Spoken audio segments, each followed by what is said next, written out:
Obrigado, senador João Capiberibe. Eu não precisaria usar os 10 minutos, até porque não tenho condição de usá-los em razão de uma gripe que praticamente fez com que minha voz desaparecesse, né? Mas eu quero aproveitar até a analogia de eu estar sem voz e falarmos um pouco daqueles que ficaram sem voz ou cujas vozes foram caladas durante muitos anos.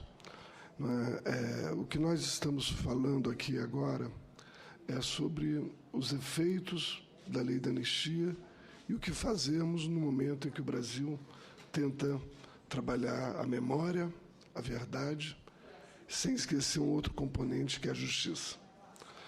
Isso tem sido uma tônica em todos os lugares em que foram estabelecidas comissões nacionais da verdade. Certamente esse será um assunto do meu querido colega Cláudio Fonteles, eu não vou aprofundar sobre isso, mas também uma relação muito delicada entre as Supremas Cortes e as Comissões Nacionais da Verdade. Ou, pensando de uma outra horizontalidade, das decisões das cortes internacionais, especialmente da Corte Interamericana de Direitos Humanos e do Supremo Tribunal Federal. Vocês todos sabem que o Brasil foi condenado, no caso Gomes Lund, não só a fazer a reparação daquelas pessoas que perderam seus entes queridos na chamada guerrilha do Araguaia, mas também o Brasil foi condenado a uma obrigação de fazer, a de investigar as razões pelas quais aquelas pessoas foram mortas e as razões pelas quais os corpos de quase todos ainda estão desaparecidos. E esse é um outro ponto. Quer dizer, nós temos uma dificuldade de compreender a lei da anistia e a sua importância histórica à luz do presente. Nenhuma lei, por melhor que tenha sido, sobrevive ao tempo e sobrevive à necessidade de conformação de outros valores e de outras imposições da sociedade. E o que se quer, e aí há uma enorme confluência entre nós, da Procuradoria Federal dos Direitos dos Cidadãos e o Conselho Federal da Ordem dos Advogados, é que haja uma interpretação conforme.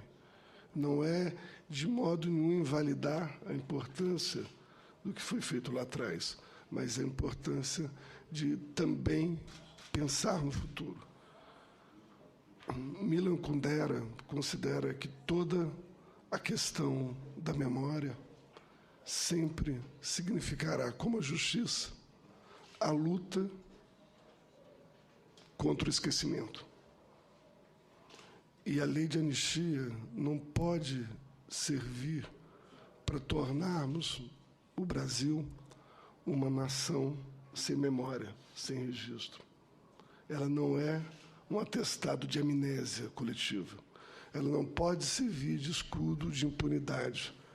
Não se pode exigir de jovens procuradores da República que, quando encontrem uma ossada, restos mortais, declarações e depoimentos comprovando a crueldade da tortura, do tratamento cruel e desumano, quando não corpos que foram literalmente dilacerados e partes enterradas em lugares distintos, que, em relação a crimes de extrema gravidade, não faça nada. Pergunto, meu prezado presidente João Capiberibe, o que a sociedade esperaria do Ministério Público diante não só de indícios, mas de provas contumazes da ocorrência de delitos gravíssimos? A sociedade deseja que isso seja esquecido, que isso seja engavetado, que isso não seja investigado, que as pessoas que, em nome do Estado ou sobre a sombra dele, praticaram esses atos, possam estar eternamente impunes? É isso que é a justiça? É para isso que a justiça serve? De que vai adiantar o relatório mais bonito produzido pela Comissão Nacional da Verdade se nós não tivermos a possibilidade efetiva de esclarecer o que aconteceu, quem deu causa a isso e as consequências disso para o futuro.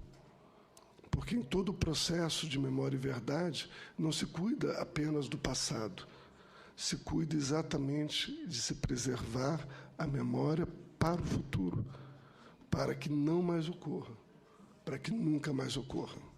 Obrigado, senador. Obrigado a todos que nos ouviram.